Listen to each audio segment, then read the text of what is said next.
কিয়ামতের কঠিন ময়দানে সমস্ত নবীগণ যার যার উম্মত নিয়ে আল্লাহর সামনে হাজিরা দিবেন। কোন পয়গম্বরের উম্মত হবে 10 জন, কোন পয়গম্বরের 20 জন, কোন পয়গম্বরের 3 জন, কোন পয়গম্বরের 1 জন। এমনি একজন পয়গম্বর লক্ষ লক্ষ উম্মত নিয়ে আল্লাহর সামনে আসবেন। কে উনি? আপনার আমার পয়গম্বর এই বর্ণনা করতে গিয়া বলেন, আমি স্বপ্নে দেখলাম হাসরের মাঠ কায়েম হয়ে গেছে। ও আমার সাহাবীরা শুনো, আমি স্বপ্নে দেখলাম হাসরের মাঠ কায়েম হয়ে গেছে। আল্লাহর সামনে যখন লক্ষ লক্ষ উম্মত নিয়া একজন পয়গম্বর হাজিরা দিলেন, আমি জিজ্ঞাসা করলাম উনি কে? আল্লাহ বলেন উনি মুসা পয়গম্বর 6 লক্ষ উম্মত নিয়ে আমার সামনে হাজিরা দিতে আসছে। তাহলে কি মুসা আলাইহিস সালাম আমি মুহাম্মাদের চাইতে উম্মত বেশি পাইছেন নাকি? আল্লাহ পাক রব্বুল আলামিন বলেন, দোস্ত আপনি সিজদা থেকে মাথা উঠান, ডান দিকে আপনার মাথা ঘুরান। হুজুর সাল্লাল্লাহু আলাইহি ওয়াসাল্লামের চেহারা এবং মাথা মুবারক ডান দিকে ঘুরাইলেন। উনি তাকায়া দেখেন আসমান পর্যন্ত শুধু মাথা দেখা যায়। আবার বাম দিকে ঘুরাইলেন, ওই দিকেও অনুরূপ শুধু মাথা দেখা যায়। উপরের দিকে তাকাইলেন, শুধু চেহারার মাথা দেখা যায়। আল্লাহ পাক রব্বুল আলামিন জানায় দিলেন, পয়গম্বর এরা সব আপনার উম্মত। আদম থেকে নিয়া আদম আলাইহিস সালাম থেকে নিয়া ঈসা আলাইহিস সালাম পর্যন্ত অসংখ্য গণিত পয়গম্বর সমস্ত নবীগণ মিলিয়া যেই পরিমাণ উম্মত জোগাড় করতে পেরেছেন, আমি আল্লাহ এর চাইতে বহু গুণ বেশি উম্মত আপনি মুহাম্মদকে দান করলাম। মুসলমান ইমানদার ভাইরা আমার, স্রষ্টা যিনি আমি আপনাকে বানাইছেন, সমস্ত মাখলুককে বানাইছেন, যার হুকুমের মাধ্যমে সব কিছু হয়েছে, উনি হলেন স্রষ্টা। স্রষ্টার এমন কিছু গুণ আছে, গুণাবলী আছে, যেইগুলো সৃষ্টির মধ্যে পাওয়া যায় না। আল্লাহ পাক রব্বুল আলামিন তিনি হলেন স্রষ্টা। উনার মর্যাদা সবার উপরে, উনার ক্ষমতা সবার উপরে। উনি দাতা আর সব হইল গ্রহীতা। উনি দাতা আর সব হইল গ্রহীতা। এই জন্য আমার আপনার নবীকে আজকে যে সূরাখানা তিলাওয়াত করেছি, এই সূরাতে আল্লাহ বলেন, ইন্না আ'তাইনাকাল কাউসার। ও পয়গম্বর, আমি আপনাকে দান করলাম। দাতাকে আরো জোরে কন। আর গ্রহীতা যাকে দান করা হলো, উনি কে? আমার আপনার পয়গম্বর। আল্লাহ পাক রব্বুল আলামিন ডাক দিয়া বলেন, দোস্ত দান করলাম আমি, গ্রহণ করলেন আপনি। আমি দাতা, আপনি গ্রহীতা। দাতা আর গ্রহীতা কি সমান না বেশ? আল্লাহ পাক রব্বুল আলামিনের এমন কিছু গুণ, এমন কিছু সিফত থাকবে স্রষ্টা, যেই সিফত যেই গুণ সৃষ্টির মধ্যে থাকবে না। মুসলমান ইমানদার ভাইয়ারা আমার, আমার আপনার পয়গম্বরকে আল্লাহ মর্যাদা দান করেছেন, কিন্তু আল্লাহর সমান কি? রজুরে কর। আমাদের মধ্যে অনেক মানুষ এমন আছে, না বুঝার কারণে আল্লাহর পয়গম্বরের মর্যাদা উঠাইতে উঠাইতে উঠাইতে উঠাইতে আল্লাহর সমান বানায়া ঈমান হারা হইয়া যায়।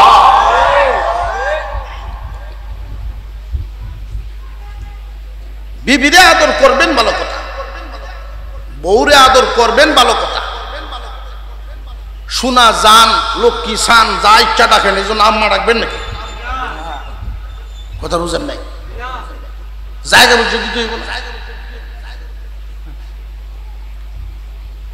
আল্লাহ পাকের যত সিফত, যত গুণাবলী, এর মধ্যে একটা সিফত, একটা গুণ সমস্ত সৃষ্ট জগৎ, সমস্ত মাখলুকগণ উনার সামনে সব জায়গায় আল্লাহ বিরাজমান, সমস্ত জায়গায় আল্লাহ হাজির। অতীতেও ছিলেন, এখনো আছেন, ভবিষ্যতেও থাকবেন। যার কোনো অতীত ভবিষ্যৎ নাই, নড়াচড়া নাই, যার কোনো নড়াচড়া। সৃষ্টি আর স্রষ্টার মধ্যে বেশ ক্ষমতা বুঝবেন।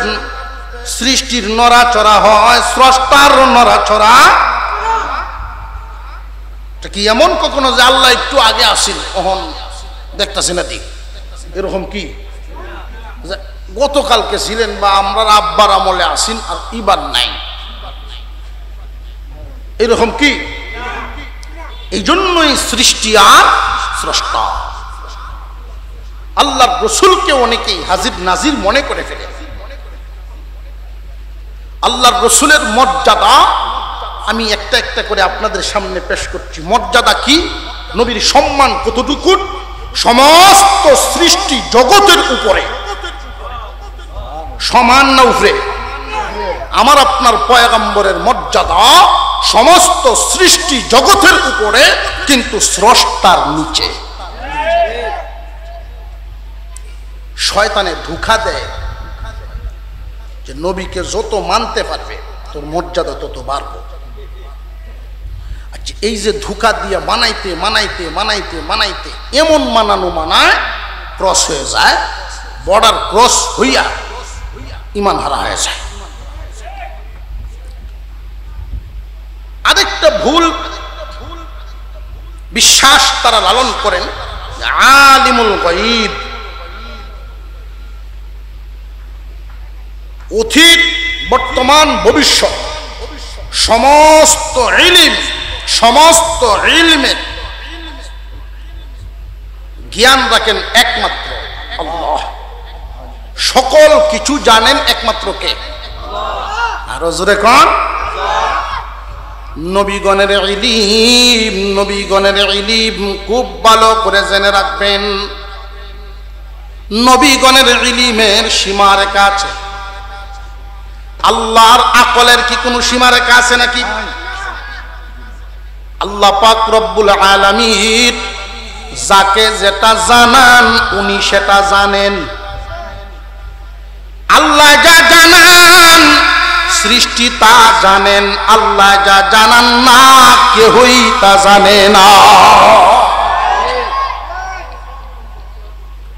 তো আমার আপনার নবীর মর্যাদা কি? শুধু আল্লাহকে আলিমুল গায়ব মনে করেন আর নবীকে মনে করলেন না, এতে কি নবীর মর্যাদা কমে গেল? বরং আপনার ঈমান সহি হইল।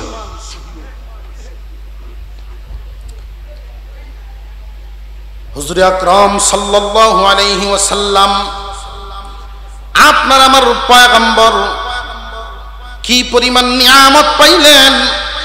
মহান আল্লাহ পাক রব্বুল আলামিন এই ছোট একখান সূরার মধ্যে ঘোষণা করেন, ইন্না আ'তাইনাকাল কাউসার। ও দোস্ত আমার, আপনাকে আমি কাউসার নামক নিয়ামত দান করলাম। কি নিয়ামত?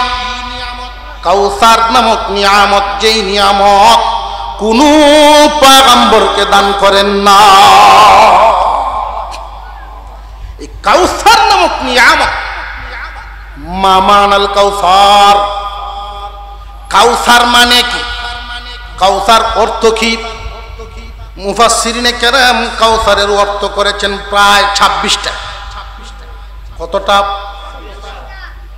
এরপরে আবার শেষে লেখছেন আল্লাহু আলাম, আল্লাহ জানেন কাউসার দিয়ে আল্লাহ কি বুঝাইলেন, আমরা আমাদের ধারণা পেশ করলাম।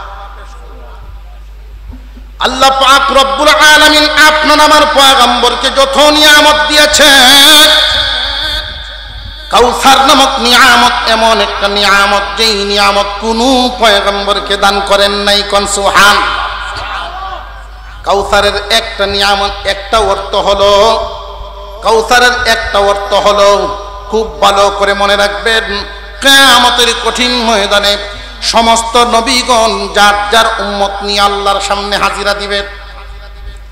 কোন পয়গম্বরের উম্মত হবে 10 জন, কোন পয়গম্বরের 20 জন, কোন পয়গম্বরের 3 জন, কোন পয়গম্বরের 1 জন। এমনি একজন পয়গম্বর লক্ষ লক্ষ উম্মত নিয়ে আল্লাহর সামনে আসবেন। কে উনি? আপনার আমার পয়গম্বর এই বর্ণনা করতে গিয়া বলেন, আমি স্বপ্নে দেখলাম হাসরের মাঠ কায়েম হয়ে গেছে। ও আমার সাহাবীরা শুনো, আমি স্বপ্নে দেখলাম হাসরের মাঠ কায়েম হয়ে গেছে। আল্লাহর সামনে যখন লক্ষ লক্ষ উম্মত নিয়া একজন পয়গম্বর হাজিরা দিলেন, আমি জিজ্ঞাসা করলাম উনি কে? আল্লাহ বলেন উনি মুসা পয়গম্বর 6 লক্ষ উম্মত নিয়ে আমার সামনে হাজিরা দিতে আসছে। তাহলে কি মুসা আলাইহিস সালাম আমি মুহাম্মাদের চাইতে উম্মত বেশি পাইছেন নাকি? আল্লাহ পাক রব্বুল আলামিন বলেন, দোস্ত আপনি সিজদার থেকে মাথা উঠান, ডান দিকে আপনার মাথা ঘুরান। হুজুর সাল্লাল্লাহু আলাইহি ওয়াসাল্লামের চেহারা এবং মাথা মুবারক ডান দিকে ঘুরাইলেন। উনি তাকায়া দেখেন আসমান পর্যন্ত শুধু মাথা দেখা যায়।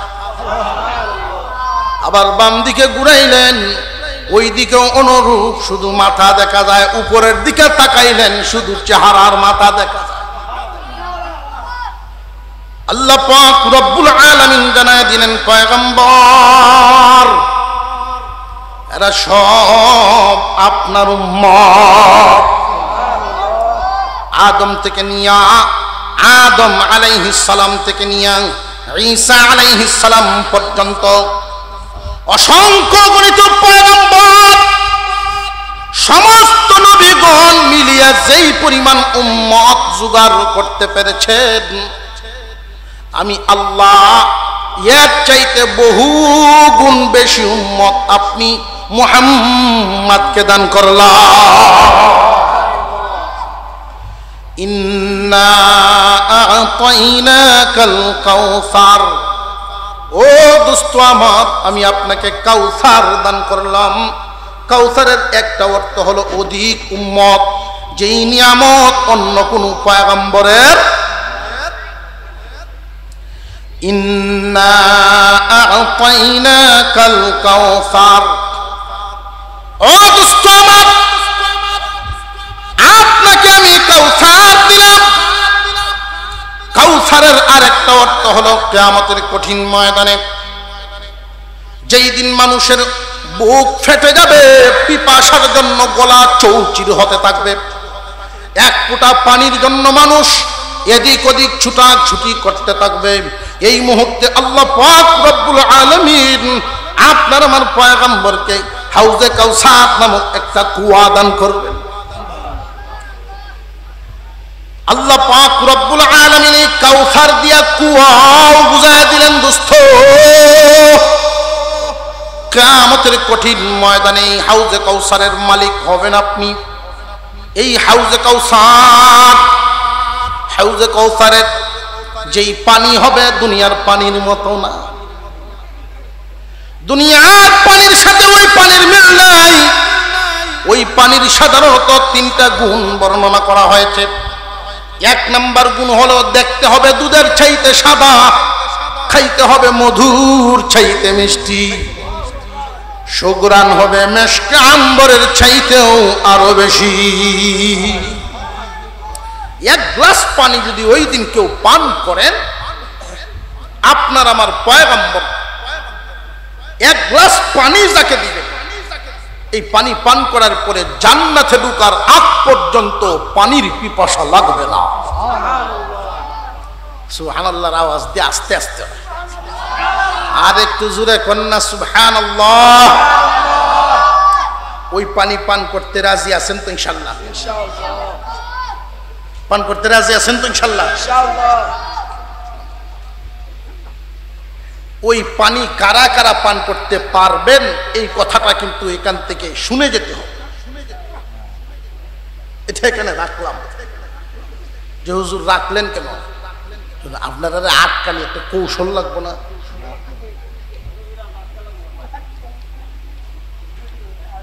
হুজুর সাল্লাল্লাহু আলাইহি ওয়াসাল্লামকে মহান আল্লাহ যত নিয়ামত দিয়েছেন, এই কৌসার নামক নিয়ামত দিয়া আল্লাহ বলেন অন্যান্য পয়গম্বরকে যে নিয়ামত দেই নাই, যেই নিয়ামত দেই নাই, এমন বহুত নিয়ামত, অসংখ্য অগণিত নিয়ামত আপনার আমার নবীকে আল্লাহ দান করছে। এর মধ্যে একটা উদাহরণ দিয়েছিলাম, আমরা ইবাদত করি কম, সওয়াব পাই। আল্লাহ রাসূল সাল্লাল্লাহু আলাইহি সাল্লাম উদাহরণ পেশ করেছেন যে একদল শ্রমিক ফজরের নামাজ পড়িয়া কাজে লাগছে, জোহর পর্যন্ত কাজ করছে, তো মালিকে তাদেরকে বেতন দিছে। আরেক দল শ্রমিক আসছে, জোহর থেকে আসর পর্যন্ত কাজ করছে, মালিক এদেরকে বেতন দিছে পূর্বের দলের সমান। এরপরে যে একদল আসছে, আসর থেকে মাগরিব পর্যন্ত সময় কি সমান না কম? ওরা কাজ করছেন, ওদের কাজে মালিক খুশি হইয়া যেই বেতন দিছেন পূর্বের দুই দলের সমান বেতন। ওরা সময় পাইছে বেশি, কাজ করছে বেশি, কিন্তু বেতন কম। আপনার আমার পয়গম্বর সাল্লাল্লাহু আলাইহি ওয়াসাল্লামের উসিলায় এই উম্মতকে আল্লাহ পাক যে যে নিয়ামত দান করেছেন, এর একটা হলো কাজ কম, বদলা পাইব বেশি, পরিশ্রম কম, বেতন পাইব বেশি। সারা বছরের মধ্যে একটা রাত লাইলাতুল কদর, এই লাইলাতুল কদর নামক রাত কোন পয়গম্বরের উম্মতকে আল্লাহ দান করেন নাই। এই রাত এমন একটা রাত প্রতি বছর ঘুরে ঘুরে এই রাত আমাদের সামনে আসতেছে। এক রাত ইবাদত করার কারণে মহান আল্লাহ পাক রব্বুল আলামিন যেই নেকিটা দান করেন, লাগাতার দিনের বেলায় রোজা, রাতের বেলায় ইবাদত, দিনের বেলায় জিহাদ, রাতের বেলায় ইবাদত, এই অবস্থায় 83 বছর 4 মাস কোন মানুষ যদি কাটাইতে পারে, যেই পরিমাণ সওয়াব পাবে এই লাইলাতুল কদর এক রাত ইবাদত করার কারণে, রাত্রি জাগরণ করার কারণে। এই পয়গম্বরের কোন উম্মত লাইলাতুল কদরের রাত সারা রাত ইবাদতে কাটান নাই, শুধু ইবাদতের নিয়তে রাত্রি জাগরণ করছে। তবু আল্লাহ যেই নেকিটা দিবেন ওই 83 বছর 4 মাসের চাইতেও বহু গুণ বেশি নেকি দান করবে। নবীজির খাতিরে হুজুর সাল্লাল্লাহু আলাইহি ওয়াসাল্লামকে আল্লাহ যত নিয়ামত দিয়েছেন, অন্যান্য পয়গম্বরের জন্মকাল আর আমার আপনার নবীর জন্মকাল, শিশুকাল অনেকটাই বেশ কম। পয়গম্বরের 63 বছরের জীবন আলোচনা করলে আজকের এই সময়ের ভিতরে সম্ভব না। এই অল্প সময় কি সম্ভব? এজন্য আমার আপনার নবীর শান মর্যাদা নিয়ে দুই একটা কথা বললাম। নবীর মর্যাদা কি কম না বেশি? বেশির আওয়াজটা উচ্চারণ হয়েছে যাদের জবান দিয়ে, সবার জবান দিয়ে কিন্তু হয় নাই, অথচ নবীর মর্যাদা সমস্ত সৃষ্টির চাইতে কম না বেশি? সেই নবীর উম্মত আমরা। দুঃখের সাথে বলতে হয়, পরিতাপের সাথে বলতে হয়, উম্মতে মুহাম্মাদী নবীর শান জানে না, মান জানে না, মর্যাদা জানে না। উম্মতের সন্তানেরা, উম্মতের বালকেরা নিজের নবীর জীবনী জানে না। উচিত হলো উম্মতে মুহাম্মাদী প্রত্যেকের ঘরে ঘরে বিশ্বনবীর জীবনী গ্রন্থ থাকা চাই। নবীজির জীবনী আলোচনা হবে, সিরাতুন নবী আলোচনা হবে। নবীজির জীবনী নিয়ে যেই জায়গায় আলোচনা হয়, নবীজির জীবনী নিয়ে যেই জায়গায় আলোচনা হয়, জীবনের কোনো একটা অংশ, আল্লাহর রাসূলের জিন্দেগীর কিছু একটা অংশ আলোচনা যেই জায়গায় হয়, চতুর্দিকে ফেরেশতারা বেষ্টন করে আসমান পর্যন্ত ঠেকি লেগে যায়। যতক্ষণ পর্যন্ত সেখানে বসে আলোচনা করতে থাকবেন, লম্বা সূরা দিয়ে দাঁড়িয়ে দাঁড়িয়ে আল্লাহর সামনে দাঁড়ায় নফল নামাজ পড়ার সওয়াব তার আমলনামায় দিতে থাকবেন। আপনার ঘরে যদি নবীজির জীবনী একটা গ্রন্থ থাকে, 10 মিনিট সময় পাইলেন, বাচ্চাদেরকে ডাকলেন, বিবিরে ডাকলেন, আসো আল্লাহর রাসূলের জীবনী একটু অংশ তিলাওয়াত করি। সারা বছরেও তো শেষ করতে পারবো ইনশাল্লাহ। নবীর মুহাব্বতে যে নবীজির জীবনী বই রাখলেন, বাচ্চাদেরকে নিয়ে পড়ানো শুরু করলেন, জীবনের কোনো না কোনো অংশ তারা জানলো, আমল করবে, নবীজির মর্যাদা জানবে, নবীজির মর্যাদা তাদের অন্তরে স্থান দিবে। কিন্তু পরিতাপের বিষয়, নায়ক নায়িকার জীবনী থাকে, বিভিন্ন প্লেয়ারের জীবনী সম্পর্কে জানে উম্মতের সন্তানেরা, নিজের পয়গম্বরের জীবনী সম্পর্কে জানে না। ওর আফসোস। এই জন্য নেতার মর্যাদা বুঝে, নবীর মর্যাদা বুঝে না। বড় পরিতাপের সাথে বলতে হয়, আমরা তো এমন একটা দেশে বসবাস করি, যেই দেশে নাকি কারোর বাবার বিরুদ্ধে কথা বললে সাথে সাথে আসামি হয়ে জেলে যেতে হয়, বিশ্ব নবীর বিরুদ্ধে কটূক্তি করলে তার কোনো বিচার হয় না।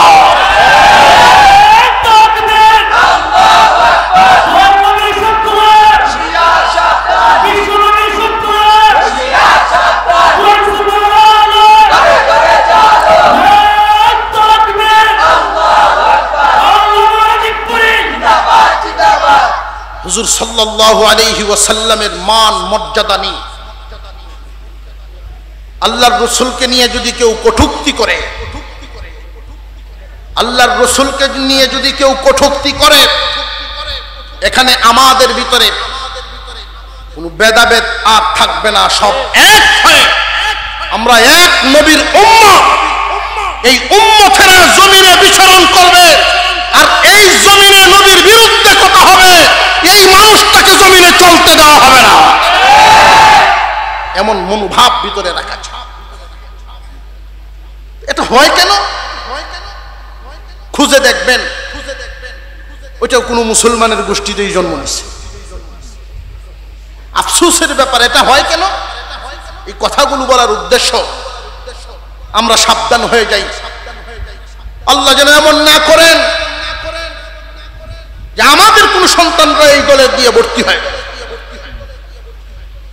আমাদের সজাগ দৃষ্টি না রাখার কারণে, আমাদের কর্ম সামনের দিকে না আনার কারণে, যা করা দরকার তা না করার কারণে, হুজুর আকরাম সাল্লাল্লাহু আলাইহি ওয়াসাল্লামের শান মান মর্যাদা উম্মত জানে না। কারণ সন্তানের সামনে বাবা কোনোদিন বলেন নাই, বাবা রে তোমার আমার নবী মুহাম্মাদুর রাসূলুল্লাহ, তোমার আমার পয়গম্বর দুনিয়ার জমিনে আগমন করেছিলেন ইয়েতিম হয়ে।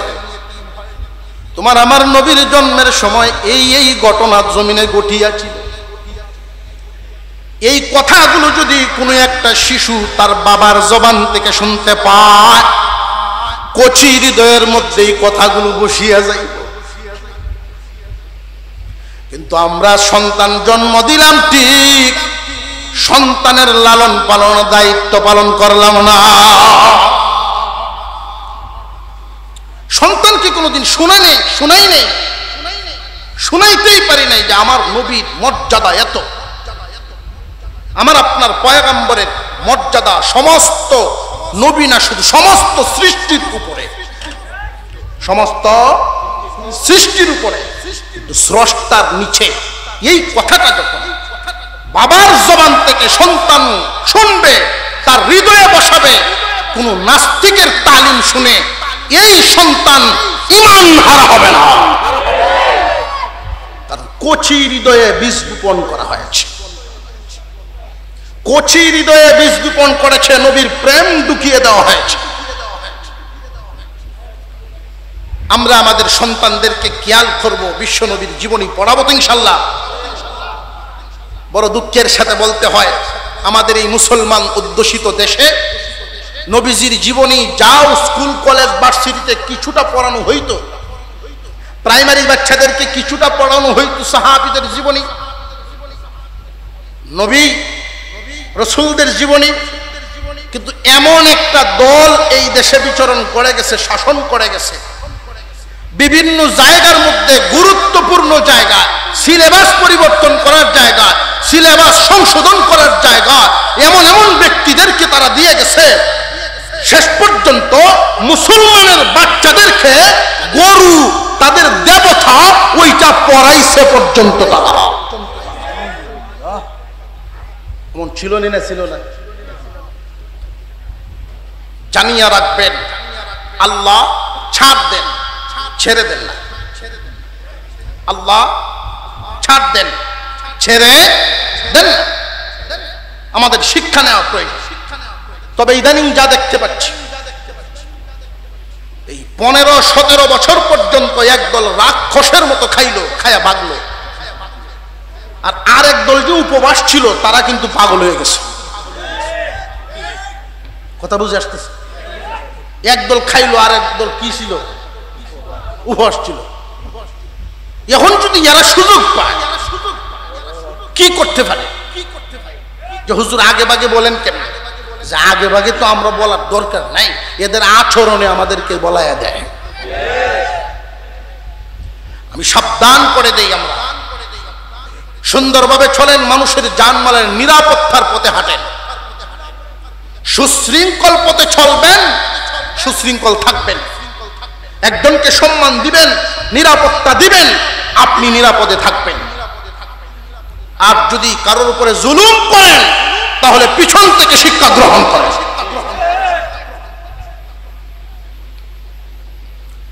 হুজুর সাল্লাল্লাহু আলাইহি ওয়াসাল্লাম,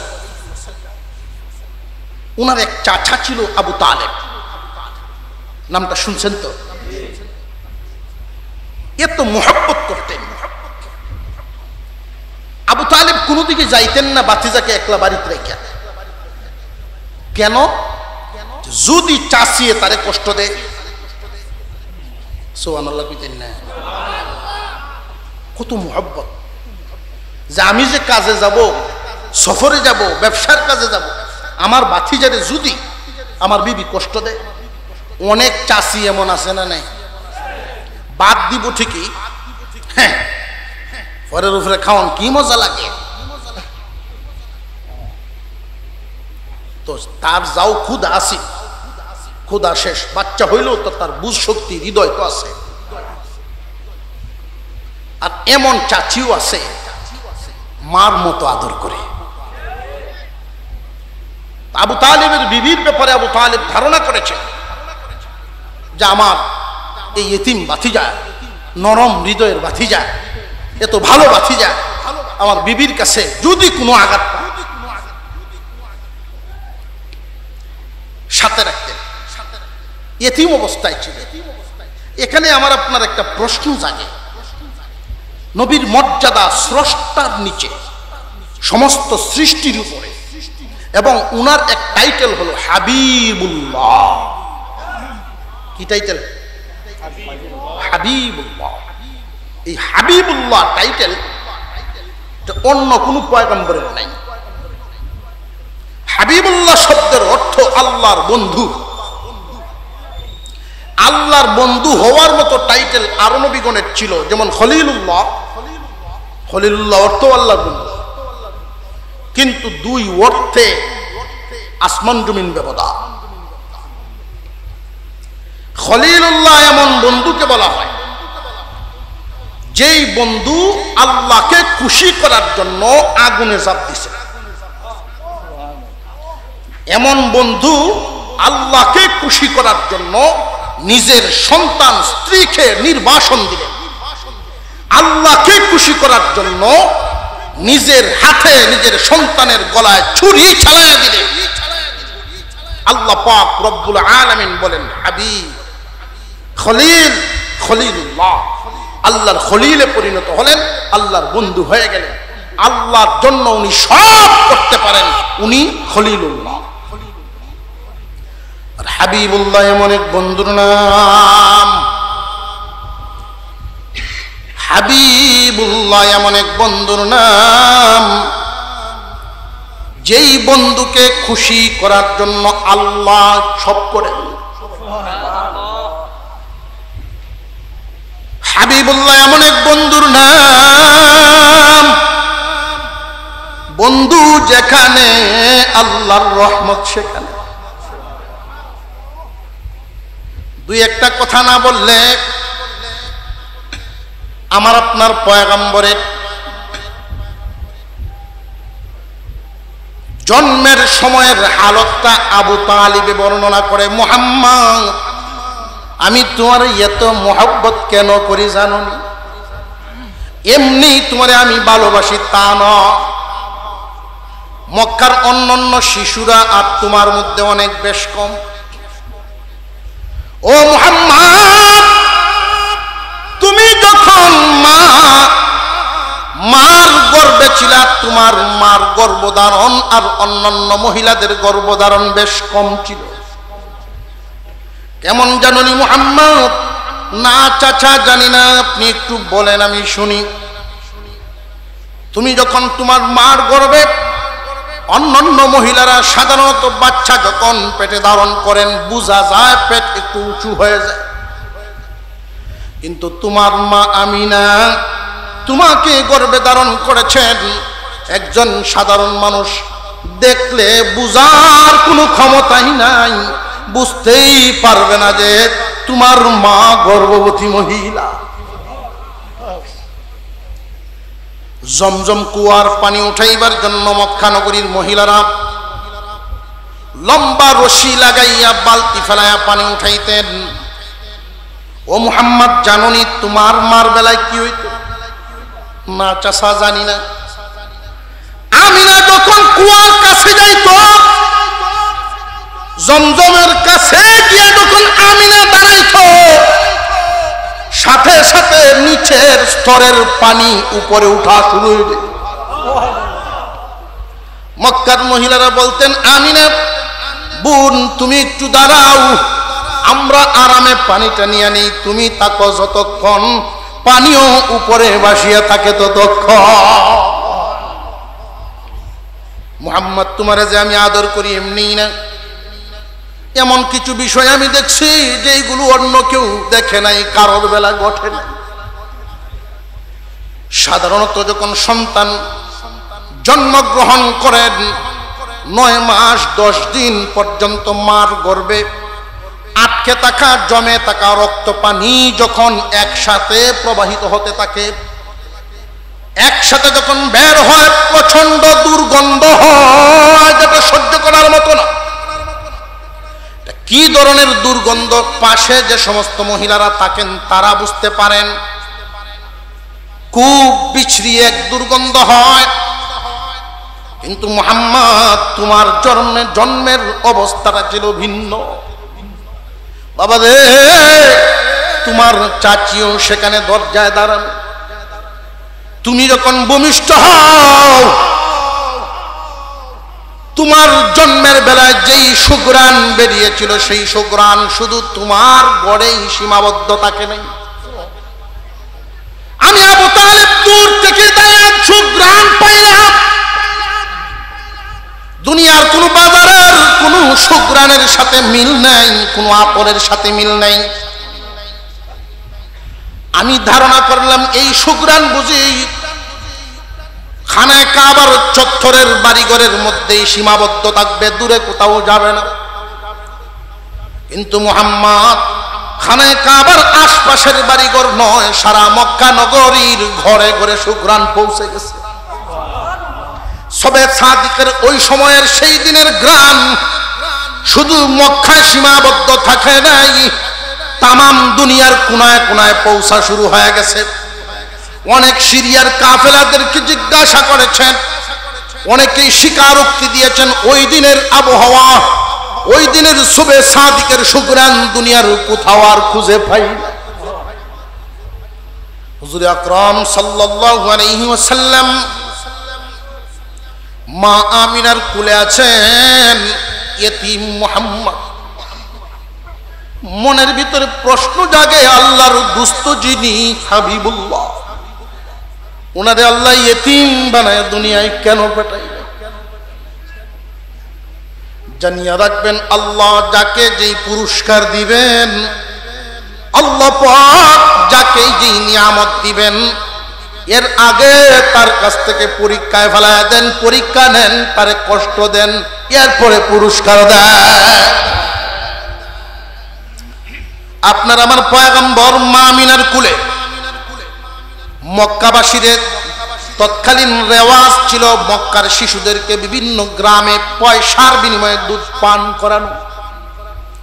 মক্কায় লালন পালন করা হতো না। ঐতিহাসিকগণ যত কারণ উল্লেখ করেছেন, এর মধ্যে দুইটা কারণ আপনাদেরকে শোনায় দেই। এক নাম্বার কারণ, সহি শুদ্ধ ভাষাটা ঠিক থাকে না, কারণ শহরে বিভিন্ন এলাকার মানুষের বসবাস আছে না,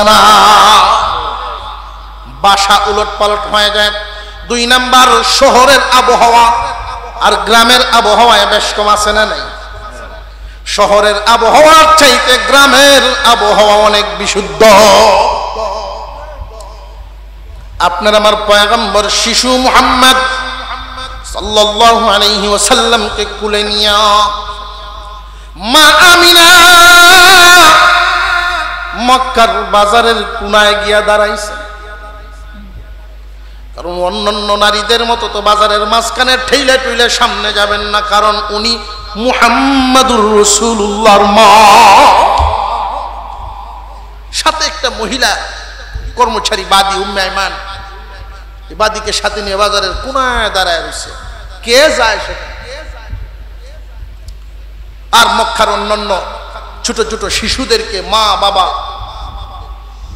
আনন্দের সাথে নিয়ে আইসা দাঁড়াইছে। কখনো মায় কুলে নেয়, কখনো বাবায় কুলে নেয়, এদিক ওদিক ঘোরাঘুরি করে, এটা সেটা দেখায়। মা আমিনার চোখ দিয়ে পানি পড়তেছিল। মা আমিনা পানি ছাড়েন আর মনে মনে ভাবেন, আজকে যদি মুহাম্মাদের আব্বা থাকতো, আব্দুল্লাহ যদি দুনিয়ার জমিনে জিন্দা থাকতো, তাহলে অবশ্যই মুহাম্মাদকে কুলে নিয়ে তুই এইভাবে আদর করতো, এদিক সেদিক ঘুরাইতো। আল্লাহ পাক ডাক দিয়ে বলেন, জিবরাইল, আমার দোস্তের আব্বা নাই, এই মুহূর্তে তাকে কুলে নিয়ে ঘুরার কেউ নাই। জিবরাইল রে, আমার দোস্তরে আমি এমন জায়গায় ঘুরাইতে নিব, এমন এক জায়গায় ঘুরাইতে নিব যেখানে কেউ কোনোদিন যাইতে পারবে না। এমন খেলনা আমার দোস্তের জন্য আমি বানায় রাখছি, যেই খেলনা কারোর খেলনা হবে না। রে জিবরাইল, আমার দোস্তের জন্য আমি ঘোষণা করলাম মেরাজ। আমার দোস্ত এই মক্কার বাজারে শুধু ঘুরবে না, আমার দোস্তকে আমি ঘুরাইবো 7 আসমান, জান্নাত, সমস্ত মাখলুকাত আমি দেখাই। আমার দোস্তের ডানে বামে খেলনা বানায় দেব তারকারাজি দেয়। এই জন্য কেউ যখন কোনো মুসিবতে পড়ে যায়, খারাপ হালতে পড়ে যায়, পরীক্ষার হালতে পড়ে যান। এটা মনে রাখবেন, পরীক্ষা দেন কে? আল্লাহ পরীক্ষায় ফেলেন। আর পরীক্ষা না দেওয়া পর্যন্ত ক্লাস বদল হয় না। আমরা যেন নিরাশ না হই, এটা না ভাবি আরে আমি কি এমন ভুল করলাম। শুধু ভুল করলে আল্লাহ পরীক্ষা নেন না। আল্লাহ পাক ইমানদারদেরকে পরীক্ষায় ফেলায়া একটা স্তর গুনাহ মাফ করেন, আবার আরেক স্তর এদের মর্যাদা বাড়ায়া দেন। হালিমাতুস সাদিয়া কবিলায়ে বনি সাদ, আরো অনেকজন সাথীরা আইছেন, বাচ্চা নিব মক্কার বাজারে আইছে।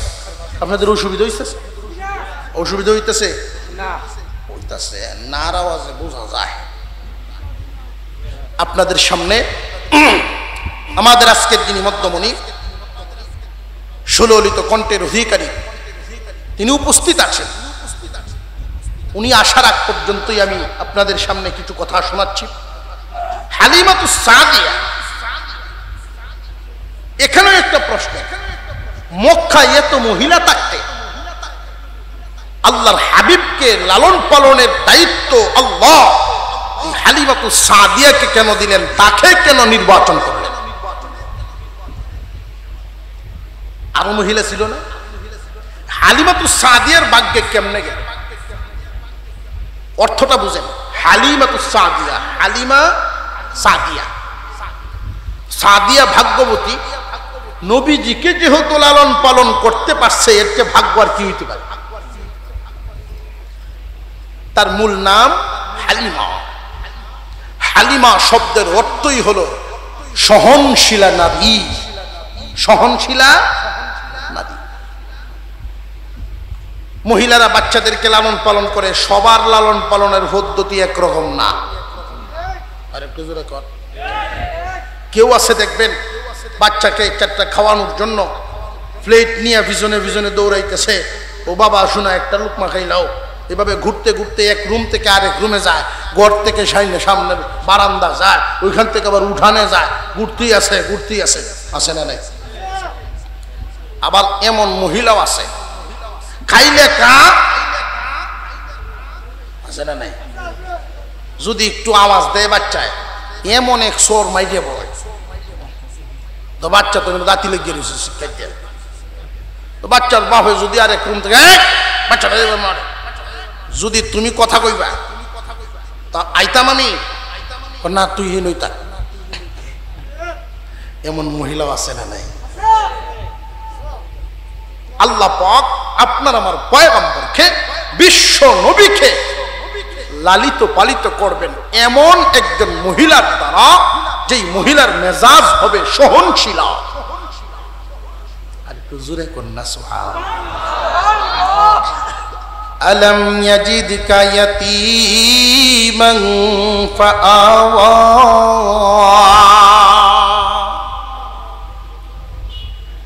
আমি কি আপনাকে ইয়েতিম অবস্থায় পাই নাই? আপনি ইয়েতিম ছিলেন, আমি অভিভাবক মিলায়া দিছি।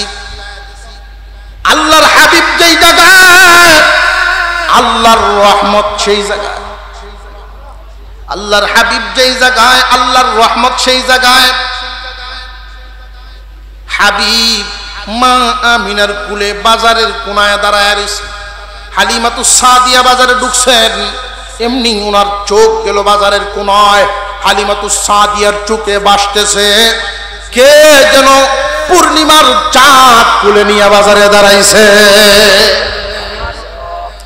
সারা বাজার ঘুরে কোনো বাচ্চাই ওনার পছন্দ হয় না। শেষ পর্যন্ত স্বামীকে রাজি করাইলেন। স্বামী হে, কেন জানি গো বারবার ঘুরে ঘুরে আমার নজর ওই শিশুর দিকে যায়, চলো সেখানে যাই। স্বামী স্ত্রী দুজন গেলেন। মা আমিনার সাথে আলোচনা করলেন যে এই শিশুর তো আব্বা নাই, দুধ পান যে করাইবেন, লালন পালন করবেন, টাকা পয়সা তেমন দিতে পারবে না।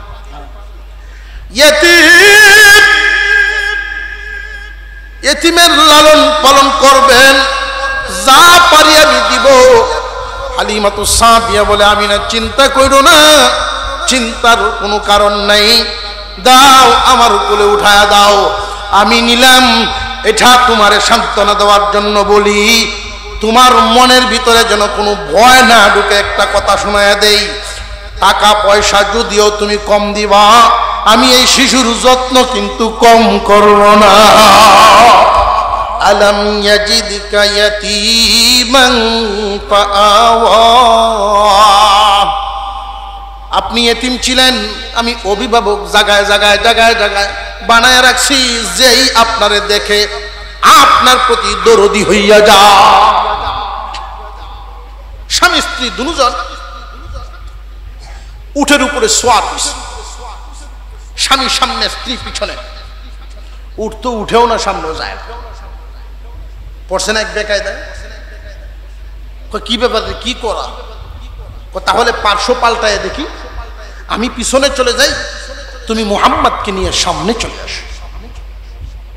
শিশু মুহাম্মদকে কুলে নিয়ে সামনে এসে বসছেন হালিমাতুস সাদিয়া। উনার স্বামী পিছনে বৈশা যখন সামান্য একটু ইশারা দিছে, এমন গতি বাড়ছে, উট দৌড়ানো শুরু করছে, লম্বা লম্বা কদম দেয়, লম্বা লম্বা কায়েদ দিয়া তাদের কাফেলাকে পিছনে ফেলায় দিছে। মানুষ আশ্চর্য হয়ে গেছে, কেউ কেউ ডাকে আর বলে, কি গো হালিমা, তোমার এই উঠের গায়ে শক্তি কেমনে বাড়লো? হালিমায় জবাব দেয়, আজকে এমন একজন শিশু আমার কুলে উঠাইছি, এই শিশুর বরকতে উঠের গায়ের শক্তি বেড়ে গেছে। রে উম্মত, হাবিবের উম্মত, কপাল পুড়ে গেছে। নবীর আদর্শ এক জায়গায়, উম্মত থাকে আরেক জায়গায়। যেই নবীকে শিশু হালতে হালিমায় সামনে রাখার কারণে দুর্বল উট সবল হয়ে গেছে, এই উম্মত যদি নবীর আদর্শকে সামনে রেখা জীবনে কদম বাড়ায়, তোমার জীবনের চলার গতি দুর্বলতা কাটাইয়া সবল হইয়া যাইব।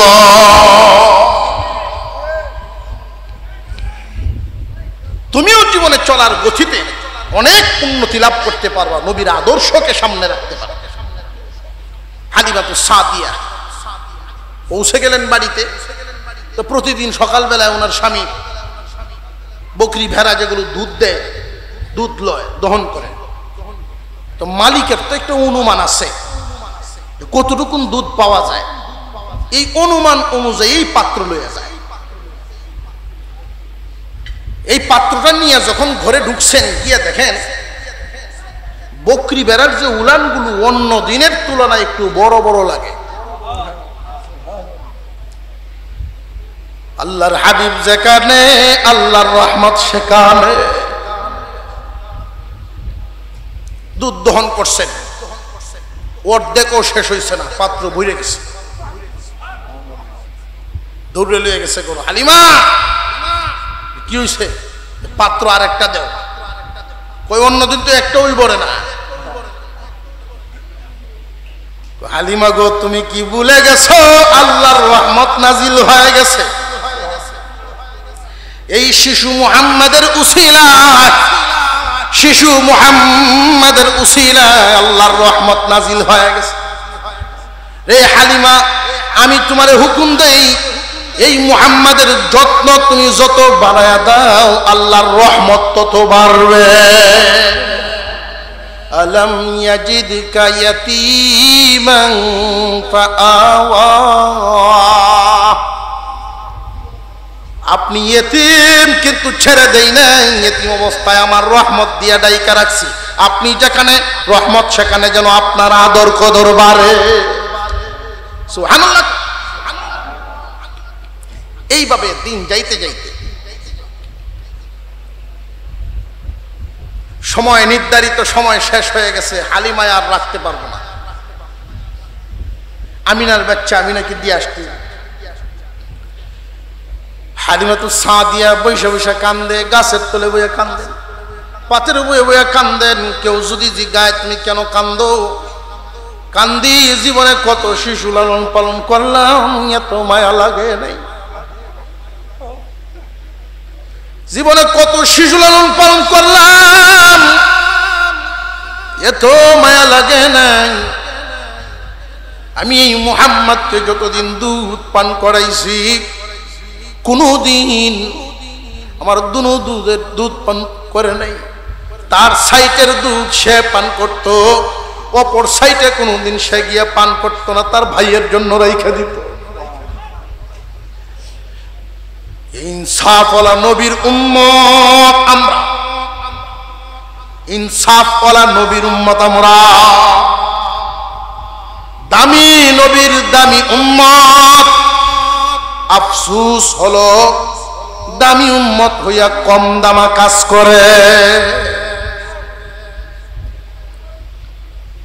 হুজুর সাল্লাল্লাহু আলাইহি ওয়াসাল্লামকে নিয়ে নির্দিষ্ট সময়ের মধ্যে হালিমাতু সাদিয়া মক্কায় গেছে। গিয়া বলেন, ও আমি না শুনতেছি এদিক সেদিক মহামারী চলতেছে, সমানে বাচ্চাদের অসুখ হইতেছে, এই অবস্থায় কি মুহাম্মদকে রেখে যাওয়া ঠিক হইব? তার কথা বলার ধরনে কি আপনার আমার নবীকে রাইখা যাওয়া উদ্দেশ্য না লইয়া যাওয়ার উদ্দেশ্য?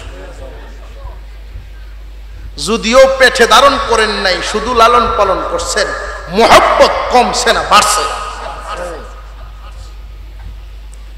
হালিমাতু সাদিয়া নিজের সন্তানটাকে হাতের উপরে রাইখা ঘুম পাড়াইতেন, আমার আপনার নবীকে বুকের উপরে রাইখা ঘুম পাড়াইতেন।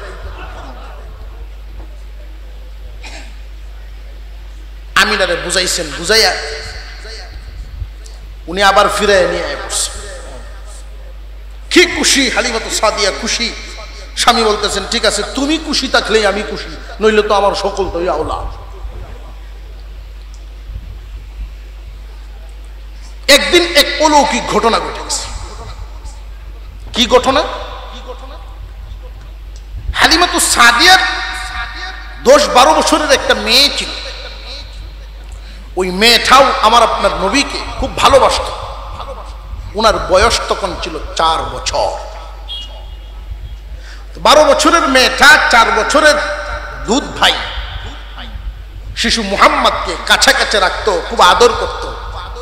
আর আমার আপনার নবীর চেহারা মুবারক তো এমন ছিল, আল্লাহু আকবার, নবীর চেহারা মুবারক তো এমন ছিল, মানুষ কেন জঙ্গলের প্রাণীরাও তো তাকায়া থাকতো। বলবো ঘটনা, আমার জিন্দেগি শেষ হবে, আল্লাহর রাসূলের শান মর্যাদা বলা শেষ হবে না। আমরা সেই নবীর উম্মত। হালিমাতু সাদিয়া মেয়ের সাথে দিতেন, এদিক সেদিক যাইতো লইয়া। তো একদিন বকরি রাখাত গেছেন পাহাড়ি এলাকায়, পাহাড়ের সাইডে। হঠাৎ করে দেখেন আসমান থেকে সাদা পোশাক পরিহিত একজন মানুষ, তার হাতে একটা বাটি আছে, আরেক হাতে ধারালো চকচকে ধারালো একটা ছুরি নিয়ে আসমান থেকে এসে জমিনে নামতেছে। এই বাচ্চাটা ভয় পেয়ে গেছে। মেয়ে বাচ্চাটা ভয় পেয়ে চিৎকার করতেছে।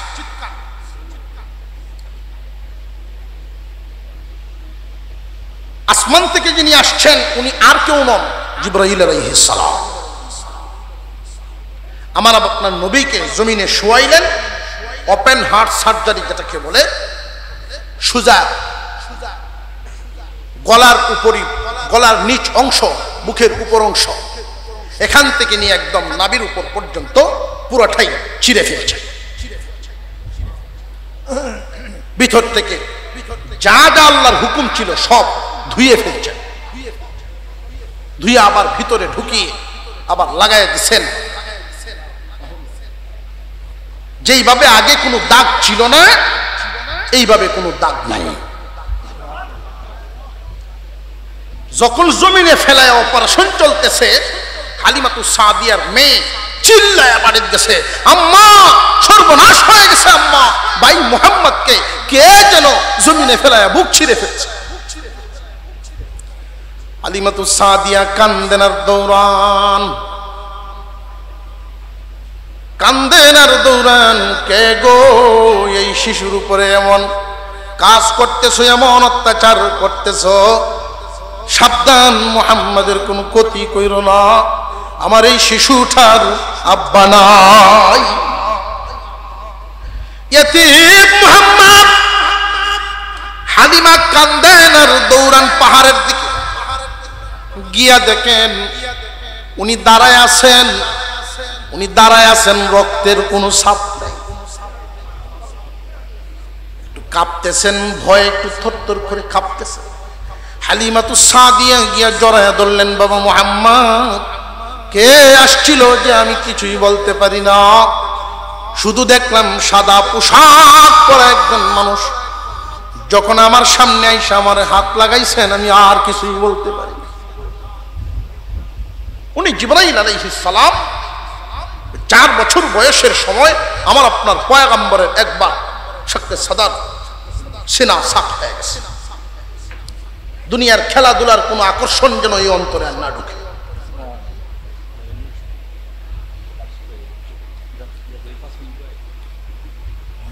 হালিমাতু সাদিয়া চিন্তা করলেন, যেই ঘটনা ঘটে গেছে আল্লাহ তো হেফাজত করছে, না জানি আর একদিন কোনটা কি হয়, তার মার কাছে গিয়ে দিয়ে আসে। দিয়া যে আসতেছে ইচ্ছার বিরুদ্ধে, ইচ্ছা কিন্তু হয় না। আমিনা এবং হালিমা দুজন একসাথে একটা পাথরের উপরে বৈশা আমার আপনার নবীকে মাঝখানে রেখা দুজন মা শিশু মুহাম্মদকে আদর করতেছেন আর গল্প করতেছেন। ও বোন আমিনা, আমি জীবনে কত শিশু পালছি, কিন্তু এই মুহাম্মদের মতো এত সুন্দর শিশু আমি হালিমা জিন্দেগিতে দেখছি না। আমিনা বলেন, আমার নিজের সন্তান বলে কথা না, তুমি তো গ্রামের মানুষ, আমি শহরের মানুষ, আমি আমিনাও আমার জীবনে কোনোদিন এত সুন্দর কোন শিশু দেখিনি। আল্লাহ বলেন, জিবরাইল তুমি দেখছো নি? হালিমা দেখে নাই, আমিনাও দেখে নাই, তুমি দেখছো নি? জিবরাইল আলাইহিস সালাম বলেন, না আমিও দেখি নাই। সমস্ত নবীগণের কাছে ওহী নিয়ে গেলাম, সমস্ত নবীগণের কাছে ওহী নিয়ে আসা যাওয়া করলাম, তামাম দুনিয়া ঘুরে ঘুরে দেখেছি, মুহাম্মাদের মতো এত সুন্দর কোন মানুষ আমি জিবরাইলও দেখি নাই। আল্লাহ বলেন, জিবরাইল তামাম দুনিয়ার মাখলুক গুলো বানাইছি আমি আল্লাহ, তামাম পৃথিবীর জমিনে আরশ কুরসি লৌহ কলম যা কিছু আমি বানাইছি আমার সমস্ত সৃষ্টির মধ্যে আমি আমার দোস্তের মতো মুহাম্মাদের মতো এত সুন্দর কোন মাখলুক বানাই নাই।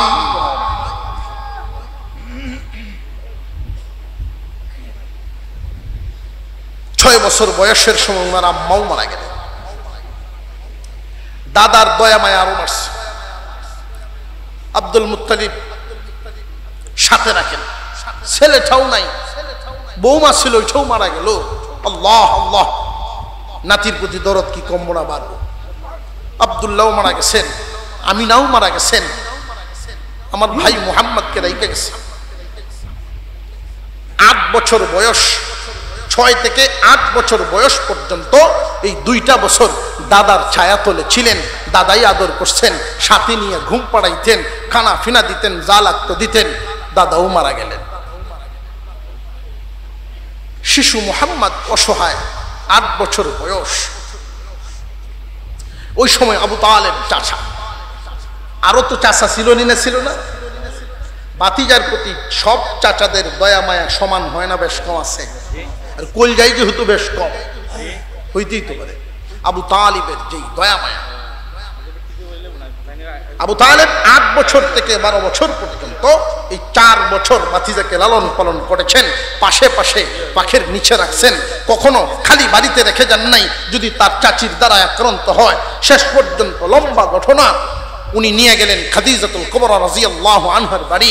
ও খাদিজা, কত মানুষ তোমার এখানে কাজ করে, আমার ভাতিজা মুহাম্মাদের চাইতে উত্তম কোন শিশু আমি আবু তালেব জীবনে দেখিনি। আমার ভাতিজাকে তুমি রাখো। একটা কাজ দিয়া রাখলেন, কিছু বকরি ভেড়া, ওইগুলো তুমি রাখালি করবা, ওইগুলোকে দেখশুন করবা, ওই ঘরটাতে তুমি থাকবা, খাইবা। কিছুদিন পরে অন্যান্য রাখালের আয়েশা খাদিজা রাদিয়াল্লাহু আনহার কাছে কান পরা দেয়, কান পরা। আপনি যে ওই নতুন ছেলেটারে রাখছেন, খবর রাখেন, হাওরে যায়, পাহাড়ে যায় ঠিকই, ঘাস খাওয়ায় না। কি করে? সে যখন বৈশা থাকে, ছাগল বকরি বেড়া তারে ঘিরে চতুর্দিক দিয়ে বৈশা থাকে, তার দিকে তাকায় বৈশা।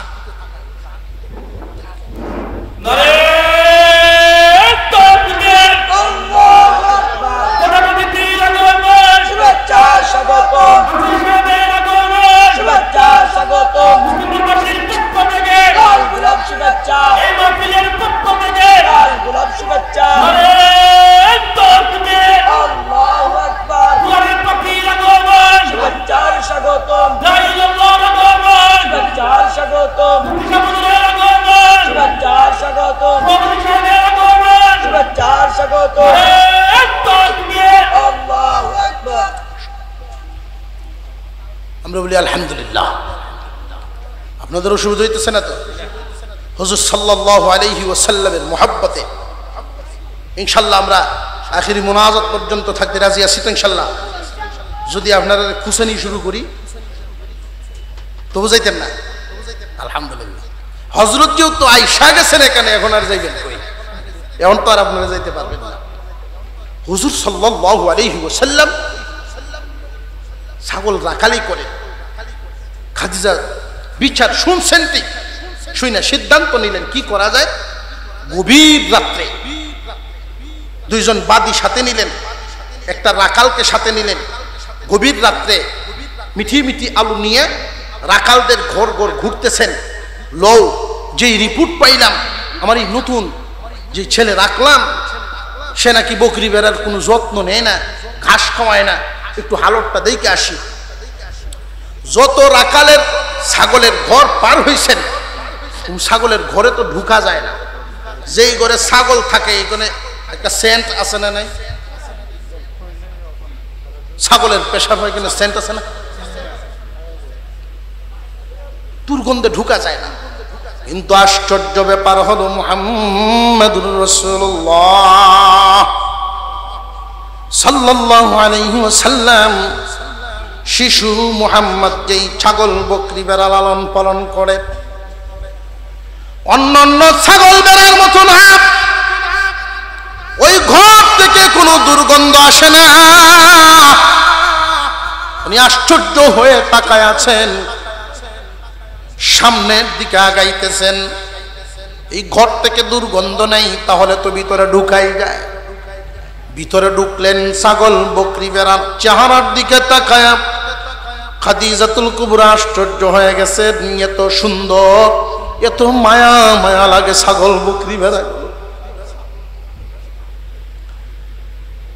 ওই ছাগল বকরি বেড়াগুলো আপনার আমার পয়গম্বরের চতুর্দিকে ঘিরে নবীজির চেহারা মুবারকের দিকে তাকায়া থাকত। খাদিজাতুল কুবরা রাদিয়াল্লাহু আনহা এর আগে আপনার আমার পয়গম্বরকে দেখে নেই। উনি হিসাব মিলাইতেছেন, যার তত্ত্বাবধানে এমন ছাগল বকরি বেড়ার চেহারা এত লাবণ্যময় হয়, এত সুন্দর হতে পারে, মায়া মায়া লাগে, না জানি তার নিজের চেহারা কত সুন্দর। একটু সামনের দিকে আগাইছে, না গায়ে দেখেন ছাগল বকরি বেড়ার ঘরের ওই কোণার মধ্যে, বকরির ঘরের ভিতরে কোণার মধ্যে আল্লাহর হাবিব 12 বছর বয়স হাবিবুল্লাহ শুয়ে আছে। আল্লাহর হাবিব যার উসিলায় সব কিছু বানাইছেন, উনি শুয়ে আছেন ছাগল বকরি বেড়ার ওই ঘরের কোণায়। খাদিজাতুল কুবরার চোখে ভাসতেছে সাধারণ কোন মানুষ নয়, মনে হয় পূর্ণিমার চাঁদ নাইমা গেছে। লম্বা আলোচনা। আমার আপনার পয়গম্বরের মুহাব্বত আমাদের দিলের ভিতরে যেন আল্লাহ ঢুকাইয়া দেন, পরিপূর্ণ করে দেন, বলুন আমিন। নবীজির আদর্শ অনুযায়ী যেন জীবনযাপন করতে পারি, বলেন আমিন। আপনারা আজকের এই মাহফিল পেয়ে খুশি না বেজায়? প্রতি বছর এই মাহফিল হোক, আমরা চাই কি চাই না? ছাত্র সংসদের উদ্যোগে, আল আজিজ ছাত্র সংসদের উদ্যোগে আজকের এই মাহফিলটুকু, একদল তরুণ ছাত্র সমাজ এই আয়োজনটুকু করেছেন। সিরাতুন নবী, নবীজির জীবনী নিয়ে আলোচনা হবে, নবীর জীবন থেকে কিছু শোনানো হবে। সেই মহব্বতের কাফেলায় আমরা সাহায্যের হাত বাড়িয়ে এই ছাত্র সমাজের সাথে শরীক থাকার ইচ্ছা আমাদের আছে না? আমরা থাকবো তো ইনশাল্লাহ। কারা কারা শরীক থাকবেন একটু হাত তুলেন তো দেখি ইনশাল্লাহ।